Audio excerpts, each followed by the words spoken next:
This is a true story, and one of the most haunting real-life crime cases ever uncovered.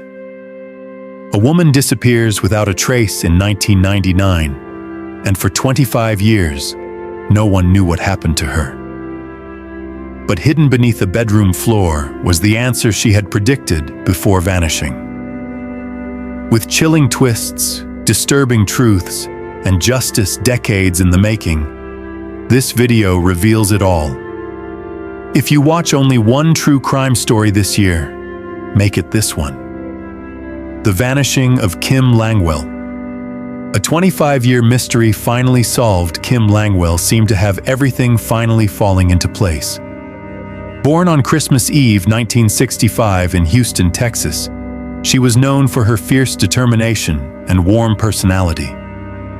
As a teenager, she gave birth to her daughter, Tiffany, and raised her alone after Tiffany's father walked out of their lives. Kim eventually moved to the quiet town of Beaumont to build a better future, working 3 jobs just to get by before landing a stable position at a local oil refinery. That job brought some stability and romance. It's where she met Ken, the man who would become her fiancé. Together, they looked forward to building a life with Tiffany, who by then was a spirited 15-year-old. On the evening of July 9th, 1999, Kim was supposed to meet Ken and Tiffany at a restaurant for dinner. She'd called Tiffany around 5:15 p.m. to confirm their plans and mentioned she had a quick errand to run before heading home. But that was the last anyone heard from her. By 6:30, Tiffany and Ken were waiting at the house, but Kim never showed. They called her repeatedly. No answer. It wasn't like her to vanish without a word. As hours ticked by, worry turned to panic. At 10 p.m., Ken couldn't take it anymore. He jumped in his car and retraced the route Kim would have taken home from work. He stopped at shops, drove past familiar streets. Nothing. Then, he spotted her car. It was parked outside a pharmacy, but Kim was nowhere in sight. He searched the area but found no clues. Trying to stay calm, he told himself maybe she had left with a friend or changed plans unexpectedly, though deep down, he knew something felt terribly wrong. When morning came and the car was still there, untouched, abandoned, Ken's worry became dread. Kim hadn't come home, hadn't called, hadn't contacted anyone. He immediately called the police. Detectives sprang into action. Their first stop, Kim's car. There were no signs of a struggle, no blood, no broken glass. But one chilling detail stuck out. Her cell phone was still inside. Kim had vanished, leaving behind the one thing she never went anywhere without. Then came a critical lead. Tiffany told investigators her mom had mentioned she was stopping by someone's house after work, a man named Terry. He wasn't a stranger. In fact, Kim had dated Terry for 7 years before ending the relationship about 6 months earlier. Still, they stayed in contact occasionally. That night, Terry had asked Kim to help him with a home project, just to hold some shelves while he mounted them. Tiffany even called him the night her mom disappeared. Terry claimed Kim had stopped by briefly and then left. But as police would soon discover, not everything in Terry's story added up. And for the next 25 years, the truth behind Kim Langwell's disappearance would remain buried, until one unexpected break in the case finally unraveled the mystery that haunted her loved ones for decades. Don't forget to subscribe to our channel. Your support means a lot to us and helps us grow. A huge thank you to everyone who's been watching. The dark secrets behind Kim Langwell's disappearance.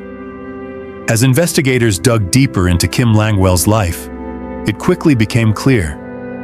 Her relationship with Terry had been far more volatile than anyone knew at first glance. In the early days, Kim's friends thought Terry seemed like an okay guy, But that illusion didn't last long. Over time, his true nature began to surface. Aggressive, controlling, and possessive.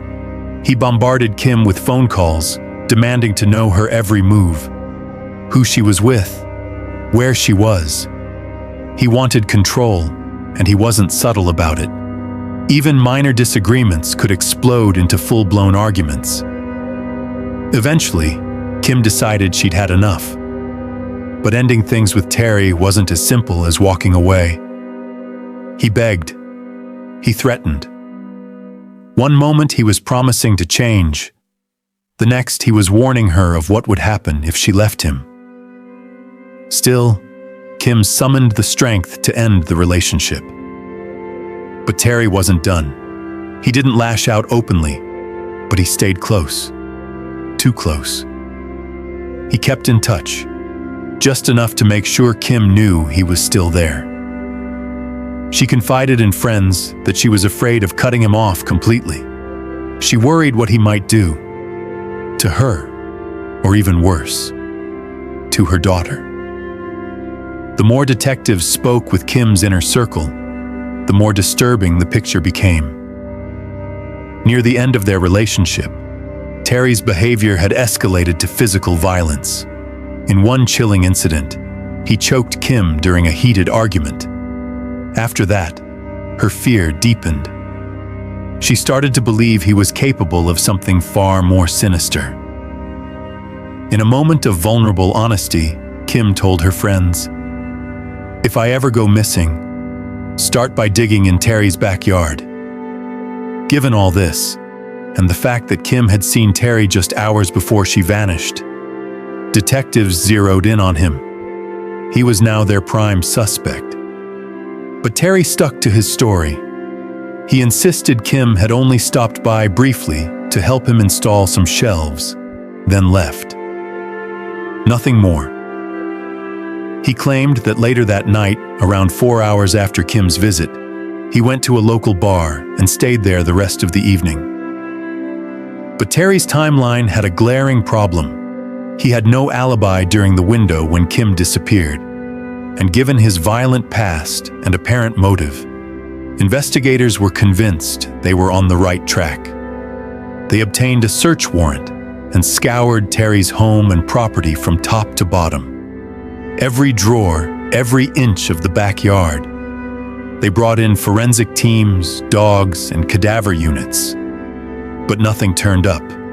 No body, no personal belongings, not a drop of blood. It was as if Kim had simply vanished into thin air. They also took another hard look at her car, hoping to uncover forensic clues. Again, nothing. Without physical evidence, the case against Terry stalled. And just when it seemed like they'd hit a dead end, another name surfaced. Frank. According to Kim's friends, her boss at the oil refinery had made her deeply uncomfortable. It started subtly. Casual flirting, lingering stares. But soon, things escalated. Despite being a married man, Frank began sending Kim love letters. Not just one or two, over 100 of them, pleading with her to give him a chance, trying to charm her into starting a relationship she never wanted. Kim was unnerved. She feared that rejecting him might cost her the job she'd fought so hard to get. The pressure weighed heavily, but Kim wasn't naive. She saw the danger, and she made a decision that now seemed almost prophetic. She gathered all of Frank's letters and gave them to her closest friends. "Hold on to these," she told them, "in case anything ever happens to me." The obsession that wouldn't die when detectives opened the stack of handwritten letters Kim had handed over to friends, just in case. What they found chilled them to the core. The pages made one thing alarmingly clear. Frank, Kim's married boss, wasn't merely infatuated. He was obsessed, and that wasn't all. Kim had told her friends something even more disturbing. Frank had started stalking her.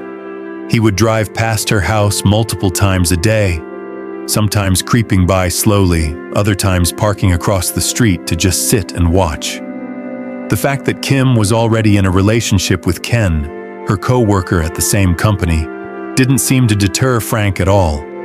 He acted as if the boundaries didn't apply to him. With all this in hand, investigators began to view Frank not just as an inappropriate boss, but as a possible predator. Kim had vanished shortly after leaving work, and Frank had multiple motives. Maybe his obsession had reached a boiling point, and he'd decided that if he couldn't have her, no one could. Or perhaps he feared Kim would report his behavior to HR or worse, to his wife, and decided to silence her before that happened. Police brought Frank in for questioning, but the man who had penned over 100 love letters now claimed he barely had feelings for Kim. According to him, it was nothing more than a passing crush that fizzled out long ago. Then, with a straight face, he denied writing the letters at all, despite detectives having the physical evidence right in front of them. To say his behavior was bizarre would be an understatement. Frank also offered an alibi. He said he'd been shopping and handed over a receipt from a local store time-stamped at 6:56 p.m. It was something, but not enough. Kim had finished work around 5 p.m. and vanished sometime shortly after. That left a wide window before Frank's alibi kicked in. Later that evening, he hosted a poker night with friends who backed up his story. But that key hour, between when Kim left work and when Frank was accounted for, remained unexplained. Detectives were suspicious. But once again, they hit a frustrating wall. No forensic evidence, no eyewitnesses, no physical link tying Frank to Kim's disappearance. With nothing to hold him on, police had no choice but to shift their focus. They tried other avenues. Surveillance footage from businesses and traffic cameras along Kim's expected route yielded nothing. They combed through her phone records. Her last call had been to Tiffany, her daughter. After that, silence. Attention turned to search efforts. Police teams, volunteers, even local residents joined the hunt. Appeals went out through TV and newspapers begging for tips. Still, no breakthrough. But soon, troubling new reports began to surface about someone they'd already looked at. Terry. Kim's sister, frustrated by the lack of progress, decided to confront Terry face to face. Her family had long suspected him, and now she wanted answers. But Terry's reaction was baffling. Not only did he seem detached, he mocked them. He showed no sympathy, no concern. Kim had vanished without a trace, and her ex-boyfriend couldn't even pretend to care. Then came a revelation that changed everything. One of Terry's own employees came forward. Terry ran a small business from his property, and his office was on site. The employee told police that on the day Kim disappeared, he arrived at Terry's home around 5:50 p.m. and saw Kim's car parked in the driveway. He didn't see Kim herself, but her vehicle was unmistakably there. That detail cracked open a major contradiction. Terry had claimed Kim only stopped by briefly, just a few minutes, and then left. But if she'd left right away, her car shouldn't have still been there 35 minutes later. Someone was lying. And for the first time in weeks, detectives felt like they might finally be closing in on the truth. A trail of lies and a case gone cold. Until one crew came knocking. The case took a sharp turn when new witnesses came forward with a chilling detail. Several people reported seeing a tow truck, one registered to Terry, parked suspiciously near the pharmacy where Kim's car was found. The sighting occurred around 6:45 p.m., right in the middle of the window when Kim vanished. That timeline directly clashed with Terry's claim that he'd been home all evening. It was damning, yet frustratingly inconclusive. There still wasn't a single shred of physical evidence to tie Terry to Kim's disappearance. No fingerprints, no blood, no body. Despite the troubling inconsistencies, the case began to lose momentum. Days turned into months, months into years. And though the trail grew cold, Kim's family never wavered in their belief. Terry was responsible. His behavior only deepened their suspicions. In one unsettling phone call to Kim's family, Terry said he was thinking about taking a polygraph to clear his name. Then, with unnerving nonchalance, he added, "But I'll probably fail it." He also continued to call the family sporadically, not to express concern, but to ask if they'd heard from Kim, as if she had just run off and would eventually come home. It was bizarre and cruel. Even more disturbing were the silent phone calls. For years, someone repeatedly called Kim's relatives, never speaking, only breathing on the other end. They were convinced it was Terry. But again, police had nothing to connect him to the harassment. Then, 3 years after Kim vanished, a deeply unsettling confrontation occurred. Tiffany, Kim's daughter, was walking down the street when Terry suddenly approached her.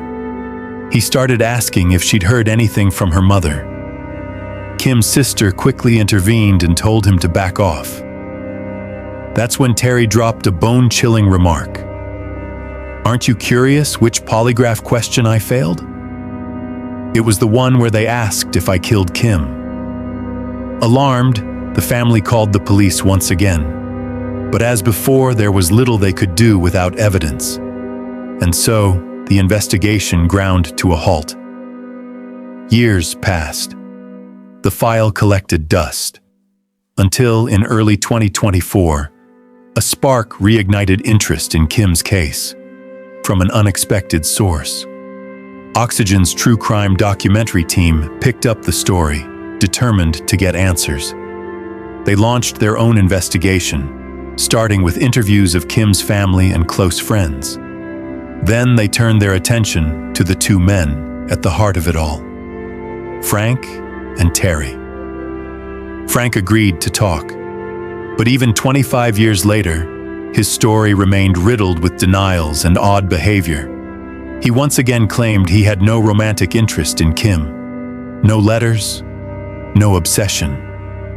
He stuck to his original version, despite the stack of handwritten notes that proved otherwise. Frank continued to insist he had nothing to do with Kim's disappearance. Then the crew turned to Terry. Unlike Frank, Terry refused to cooperate. He ignored requests, dodged messages, so the documentary team decided to confront him face to face. When they showed up at his home, the scene was something out of a thriller. Terry spotted the cameras through a window and bolted. He darted out the back door and tried to flee in his car, but the crew had blocked his escape route. Cornered, Terry had no choice but to face the questions. He claimed he wasn't trying to run, that he hadn't seen them. But his actions told a different story, and so did his answers. Terry insisted he had no reason to hurt Kim, that he wasn't upset about the breakup. But this clashed with everything Kim's family had told investigators about his threats, his obsessive behavior, his violent past. And then came the most damning moment of all. Terry changed his story. He had always told police that Kim stopped by that night to help him put up shelves. But during the documentary interview, he claimed something entirely different, that she had come to pick up the rest of her belongings. It was a blatant contradiction, and it caught the attention of investigators. After 25 long years, the case was officially reopened. The confession, the discovery, and the justice long denied. For more than 2 decades, suspicion had followed Terry like a shadow, and after the Oxygen true crime documentary aired, public outrage surged. Prosecutors decided it was time to act. Even without direct physical evidence linking Terry to Kim Langwell's disappearance, The pattern was undeniable.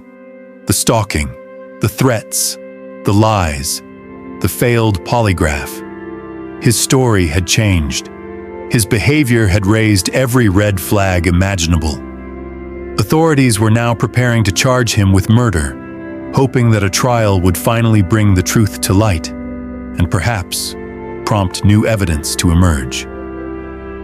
Then, out of nowhere, the case cracked wide open. A new witness came forward after watching the broadcast. What they told investigators would change everything. According to the tipster, Terry had once confessed to killing his ex-girlfriend and burying her on his own property. With that explosive revelation, detectives moved quickly. They obtained a search warrant for Terry's home and brought in a full forensic team, equipped with state-of-the-art ground-penetrating radar. Dozens of experts combed the property inch by inch. And then they found it. Beneath the concrete floor of Terry's bedroom, radar revealed a suspicious patch about the size of a human body. Something else was off. The rebar in that section had been cut away, unlike the rest of the foundation, which was fully reinforced. It was clear this part of the floor had been tampered with. Investigators broke through the concrete and began to dig. Just below the surface, wrapped in a blanket, they discovered human remains. They didn't need the lab to know who it was. But within days, forensic experts confirmed what everyone already feared. It was Kim Langwell. After 25 long years, she had been found. Buried beneath the floor where Terry had likely slept every night since her disappearance. Terry was arrested and charged with murder.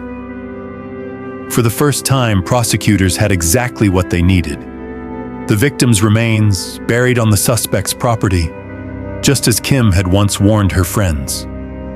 Today, 67-year-old Terry sits in jail, awaiting trial, which is set for the spring of 2025. But the legal battle doesn't end there. Kim's daughter, Tiffany, has filed a civil lawsuit against him, seeking damages and aiming to strip him of the resources he might use to mount a defense in the criminal case. As news of Terry's arrest spread, the original investigative team came under fire. After all, Kim had told multiple people, "If anything ever happens to me, look in Terry's backyard." And that's exactly where she was. So why hadn't they found her in 1999? Some speculate that police may have searched the yard, but missed signs of earlier digging. Others believe Terry hid Kim's body elsewhere initially, only later entombing her beneath his bedroom floor, after investigators had already moved on. Whatever the case, justice is finally catching up with Terry. And after 25 agonizing years, Kim Langwell's family has laid her to rest. What was once a haunting mystery is now a murder case heading to trial, with answers, long overdue, finally beginning to surface. Be sure to let us know what you think of the story in the comments below. And if you like this video, smash the like button and don't forget to subscribe. A playlist is going to pop up right now with more videos you'll love. See you guys next time.